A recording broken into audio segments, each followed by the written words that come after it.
We wanted them to be nice and comfy. All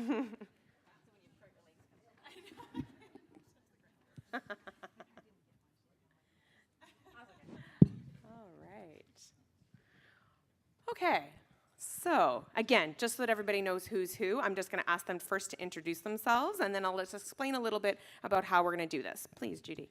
My name is Judy Doll, and I'm a child life specialist at the Stollery Children's Hospital. And I'm Betty Ross, a retired nurse, and I worked in the inpatient PH clinic at BGH. I'm Tarya Laviolette. I'm a PH patient. I was diagnosed in 2012. Thank you very much for each being here.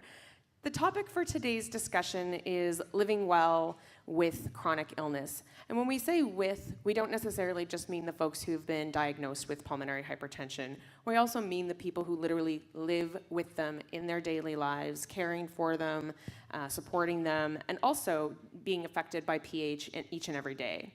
So what we're going to do is we're going to have a conversation about the impact of PH on our lives, the impact on our mental wellness in particular. And so for about 20, 30 minutes, I'm going to have a little chat with these folks that you can, listen to. And then we're going to open up to you guys to offer questions of your own or comments of your own to the panel. And we're going to have 3 wireless microphones that are going to be going around the room. I've got some wonderful volunteers ready to come to you so that you don't have to worry about getting up and going to a microphone. All you'll need to do is wave your hand in the air or have your friend next to you wave their hand in the air if that's easier. All right, so just to get us started, I'm going to ask sort of just a general question for the whole panel. We'll give each of them a chance to answer if they'd like. But to just start us off, so most of us have a pretty good idea of the physical challenges that people living with PH face. But what are some of the challenges to our mental health or wellness that patients and their families and loved ones deal with? Tarya, do you want to start us off? Sure, it's a big question. Take your time. For sure. I think it's a lot easier to sort of look at the physical aspect from visit to visit at the clinic. These are we're looking at the numbers, we're looking at progression of disease, or we're looking hopefully for stable numbers. But I think sort of the life aspects are a lot harder to get at, for sure. So I really appreciate opportunities like this to come together, and I appreciate that the medical staff come as well, because for the most part, they see us at our worst. We go into the clinic when we're having a rough time. They'll see us when our symptoms are really poor, but it's nice to be able to interact in a way where we are doing quite well and able to come and interact with each other. I think a lot of the challenge around the mental health and the sort of sense of self-well-being stuff comes from the fact that this is really invisible. And it's sort of a two-edged coin. I love the fact that I can hide this when I want to. I'm wearing my fanny pack today, but a lot of times I have this stash bands. It's like a little runner's belt, and I can throw a blazer on and hide it, and the folks at work don't necessarily know what I have going on. But then it's a double-edged sword, because then you also find yourself in a position of having to explain yourself when you do have an extra need. I have to go home early. I need that accessible parking spot today, that kind of thing. And also, I think it's super important to address the needs of the caregivers as well. So this is so not an individual disease. This is definitely a family disease. And I'm going to be selfish for a second, and I'm going to give a little shout out to my husband. Teach, can you stand up for a second? He's like, no, I cannot. I am very fortunate in that I have an amazingly supportive caregiver. And I want to give a shout out to all of the caregivers in the room, whether that's partners, whether that's kids. My son is here as well. I think he's playing a game on my phone, but he takes care of me too. It's all those people in your life that know that you have something going on, who have that sort of backstage access to know that you have things going on, and are trying their best to help support you up and really give you that scaffolding that you need to try and live your best life, your most normal life. Thank you. Betty, what are some of the challenges you've seen families face when it comes to mental health and wellness and PH? Well, I think, the first challenge I think that folks go through is the fact that they're not quite diagnosed yet. And I've heard stories of people who've gone 1-2 years undiagnosed before the diagnosis of pulmonary hypertension is made. And a lot of these people look fine, but they have these very subjective feelings going on like breathlessness or lack of energy or unable to finish tasks, and it's hard for family and friends to understand what's going on.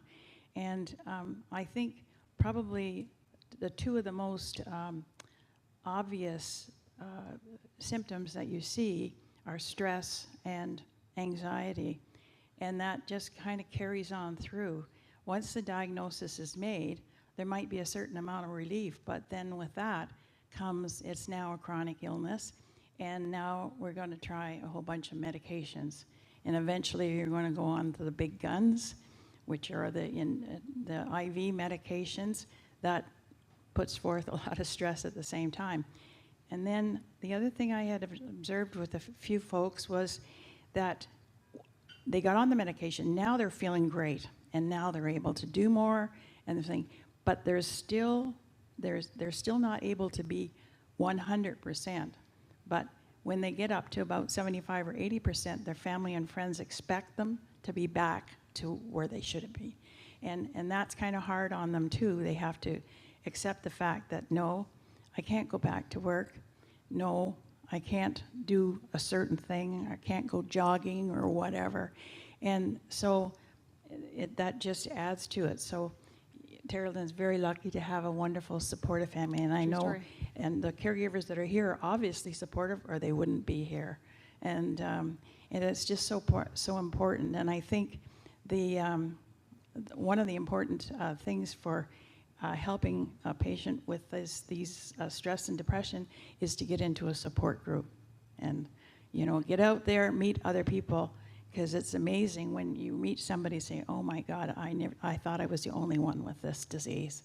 So it's very important. And maybe I could just make I found this article from PH, the United States, the PH thing, managing stress, and it's very good. You can go online. I just Googled stress and anxiety with pulmonary hypertension, and this is one of the articles that came up, and I found it very, very good. So that's my say. Excellent. We'll keep talking about resources as we go. Judy. Well, one of the kids aren't so different than adults, and initially when there's a big change in the world, be it pulmonary hypertension or any chronic illness, they focus on themselves, which is really developmentally appropriate at any age. They want to know how their world is going to change, who's going to care for them, what will they have to sacrifice. So when we can educate kids, depending on their level of development, have them be a participant in their own world and care for others in their lives with pulmonary hypertension. And then when we can build resilience and then reframe all the gains that they have because of the pulmonary hypertension, we can actually see kids thrive even in these environments. And even already in that room of kids, they're talking about pulmonary hypertension, they're talking about all the good things that have happened, they're promoting a camp that a lot of the kids go to. We have a couple of Winnipeg kids in there, and the first words that came out of their mouth was, "We have nobody to talk to." So it's building that community within the kids unit, and they can support each other in remarkable ways, and it's remarkable in that room already. So I think the resources is a big part for families. It doesn't matter where you live, there's people that can help you, and with the internet and social media, there's a lot of ways that kids can really connect with one another as well. Thank you. So Betty, one of the things that Tarya mentioned is the idea of PH being an invisible illness. And we talk about that a lot. And it's, sometimes there are markers of it, if we wear oxygen or something like that. But most of the time, just looking at somebody, they don't necessarily look sick. So what are some of the ways you've seen invisibility affect patients and their families? And do you have any advice for how they can talk to the people in their life about having PH? Well, just talking, getting their attention, and using other people to help as well, like other sufferers from pulmonary hypertension, to talk to your family as well, so that it becomes sometimes, like I had a husband that needed to do exercises after a fall. Well, me telling him didn't do any good. So coming from your own family, you often don't want to do those things. But sometimes if you hear it from somebody else, and the invisibility is all part of that thing that I was talking about, that people look well, and so people don't understand why you're not doing the, don't understand. And I think they've been diagnosed with stress or asthma or something like that. So but once it becomes more physically noticeable, then some of the invisibility goes away.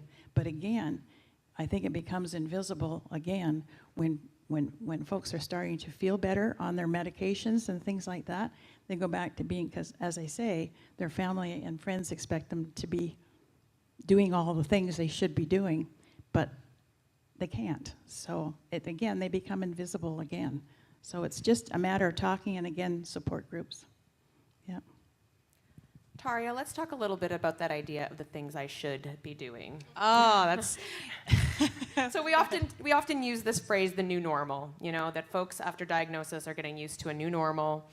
But at the same time, they're managing, maybe guilt or anxiety around not being able to perform or do the same things they could do before, whether that's, in the sense of their career or maybe parenting.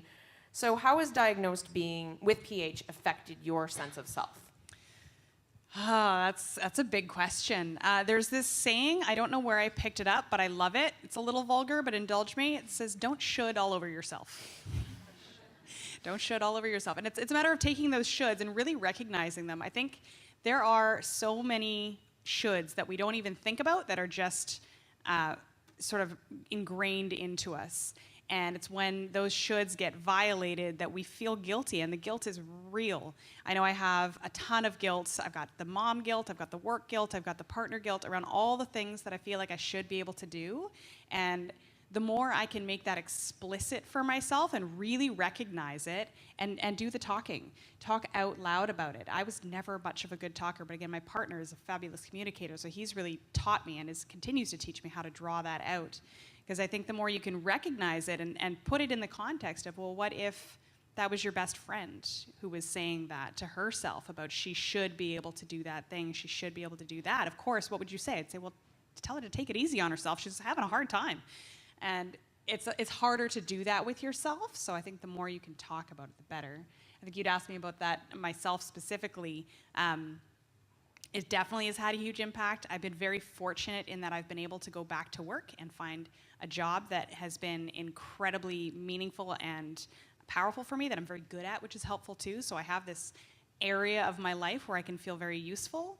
But again, it's sort of, then I get back to the bits that I can't do, and that makes that hard. So I really have to explicitly talk myself through it a lot of the time. Thank you. So speaking of talking, Judy, talking to kids in your life about PH can be, or any really life-threatening or serious condition, can be really difficult. Whether it's a kid with PH or the kids in the lives of those folks with PH. So what are some recommendations you have about talking to kids about PH, and what kind of resources are there to support parents in having those kinds of conversations? So again, depending on the age of the child and developmental level, we always look at those aspects, but honesty is the best approach to take with kids. Concreteness is the best approach to take with kids. Whether they're the child with PH, or they're the sibling, or if they're the whatever format that they have in that relationship, is how will they change physically, emotionally? How might their parent be different physically, emotionally? How can they participate? How will the sick person or themselves participate in their lives? So sometimes it's not necessarily about the medical aspect of PH that they need. Of course, there are ways that we would explain that to them so they can understand, but they more are interested in how their lives will be impacted. Mom and dad might not have as much energy. For a sibling, it's one aspect that we really try and focus on too, is not only is their brother or sister different, their parents are also different. Their grandparents are different. Their whole network has changed dramatically because they're exhausted, they're worried, they might be more anxious. Oftentimes they feel forgotten. So it's allowing them to have that talkability and giving them the resources that they need, be it a child life specialist or somebody in their school that can really negotiate that area for them. If they are the child with PH, again, their parents are different, their sibling is different. So how their world is impacted is dramatically changed because everybody else around them is different. And people forget about the non-medical part of the changes for kids. And then the resource of a grandparent is often forgotten as well. They're worried about their child and possibly their grandchild in whatever format we have, but they're an excellent resource to help kids and to explain to kids how their world will be safe. Trying to keep as much predictability, which is almost an impossibility, but having some predictability for kids is really important, and building that routine. And the greater amount of participation they can have, the greater the resilience will be for kids as well. So if they are the person with pulmonary hypertension, how can they participate in, maybe their pump, their medications, educating their friends around what's happening with them? So that might be a way. If it's their sibling, it might be them watching out for the sibling without putting too much adult pressure on them. If it is their parent, they might have different chores. It's helping kids also see how their roles will change in their world as well. And I guess helping them feel as safe as they possibly can. Giving them a list of resources and resource people that they can talk to, because mom or dad may not have the energy. Sibling may not have energy. So that's really important. Having them, that little invisibility part of the illness is a big deal for kids as well, because a lot of kids will sometimes come to us and say, well, your mom and dad doesn't look sick, they're just faking. Sometimes those things happen. Or your brother and sister, they're not sick, you're lying. So there's just a lot of things that kids, because of misconceptions, can really struggle with as well. Parents will struggle with that too, because teachers, we had a conversation this morning with one of the moms, teachers will say, oh, they just don't feel like doing their work. So the child with PH has a lot of those same issues that our adults have. It's just a different format. And the more education and awareness and participation they have, the greater the sense of mastery they have over their illness, or the people that are ill, and they can really truly gain a sense of control over their world that way. So again, resources, your child life specialist or whatever area you're in, I don't think they have child life specialists working with kids but the good news is at these conferences we have that. So trying to find what is in your communities, because it does vary a lot.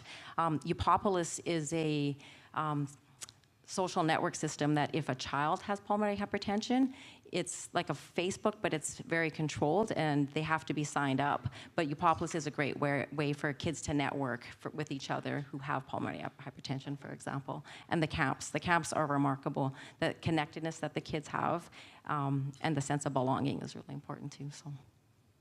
Great, thank you. I can go on, but We'll come back to you. All right, Tarya, back to you.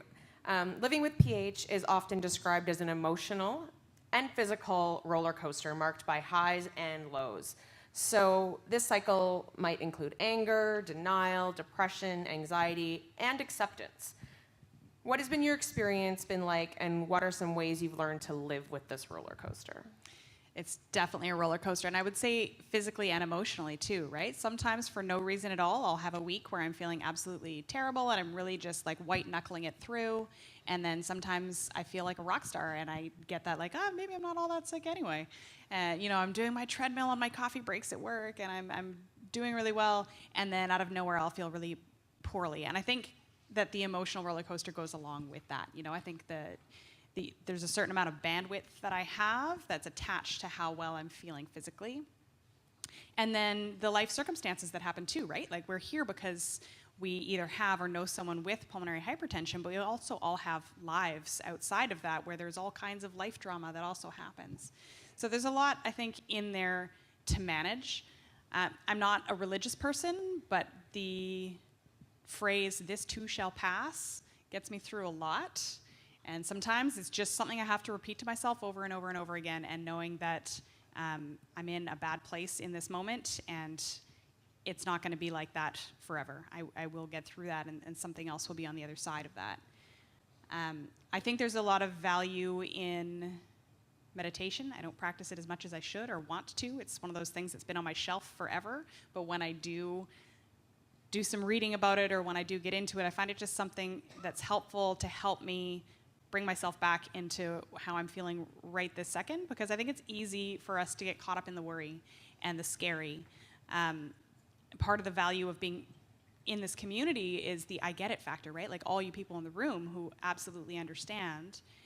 And part of the bad part of that is that you also get to see those struggles of the people around you. And I think that brings the fear into a very real place. And so bringing myself back into, okay, yes, there is this scary element of this disease for sure. But right now I'm feeling kind of okay. And I'm going to focus on the right now where I'm feeling kind of okay. Or even the tomorrow where I'm probably going to be feeling better than I am if I'm not feeling kind of okay right now. Judy, caregivers are also on a roller coaster of their own. How do you find that this experience can be different from a patient's experience?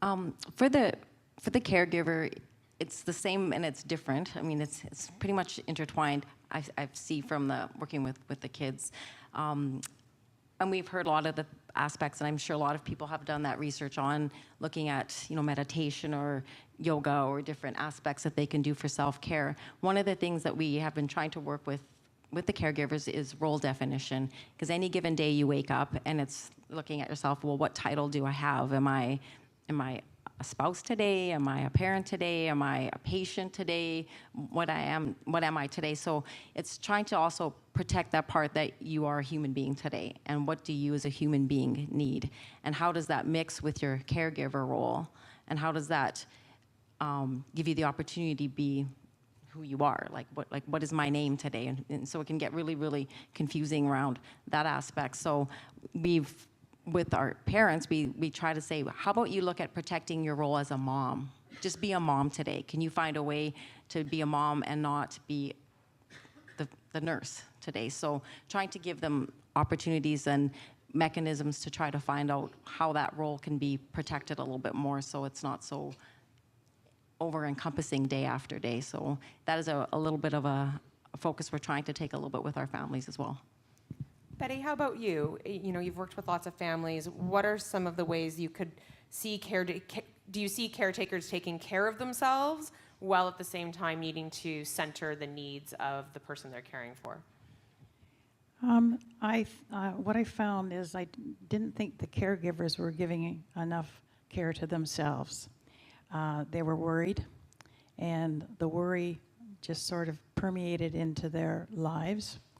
And I also found that the children of mothers with PH tended to rebel a bit. And it happened a few times. That's kind of hard. I think what was lacking was, I certainly didn't know that was going to come, but there's got to be some way of letting patients involving the patients or families, and not just the sole caregiver, but the kids and everything. They need to understand and be involved. And I think if I had to do it all over again, I would prepare the patients for what the possible things that could happen within the family structure, just to have prepared about it, and maybe get them to start talking about it. And I think maybe that was the big thing, because all of a sudden, mom is the center of attention. And I could see if I were a child, I'd probably feel a little bit left out as well. So, caregivers, take care of yourselves too. You have to do that. We'll have a whole session for them to talk about it later today. All right, before we move on, Tarya, I have one last really big question for you. Okay. It's a really big one. You're not taking it easy on me. So, having support, we've talked a lot about this idea that we really need to talk to each other, get support from the people around you. So, having support from other people affected by PH can be a wonderful thing, but it can also mean experiencing a lot of loss. So the trauma of that repeated loss can cause people to feel everything from the fear of what's next for me to the guilt of why not me? Yeah. So how do you balance the value of being connected to the PH community while at the same time dealing with the reality that it hurts to be surrounded by all that loss? That is a very big question. Yeah, it's only in the last year or so that I personally have really been affected by that loss. I'm gonna do my best not to cry.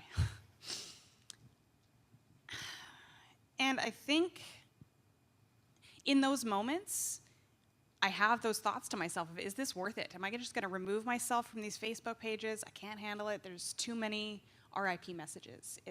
And then for the folks who I know that I've lost, those ones have been the hardest for sure. And at the same time, it's still incredibly valuable for me. There is that I get it factor, and that having people to go through it with is such a big deal. Steve mentioned Serena, who we just lost on Friday, and it was amazing to come in on Friday here and just hug all my people because going through that alone is so very much worse. And I got some good advice recently from a woman online, Colleen Brunetti. Some of you might know her. She's in the United States, and she's a big advocate for PHA in the United States. And I had said something to that effect about this being crazy hard.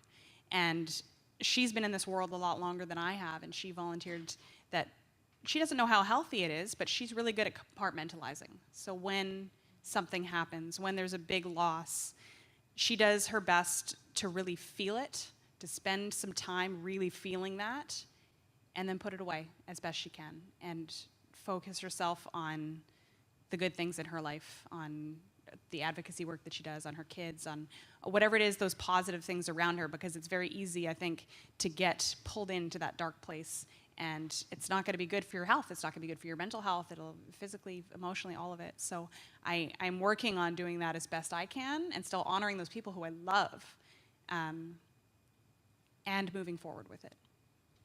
Thank you. All right. I'm going to give them a break and let you guys take the opportunity to join in this conversation.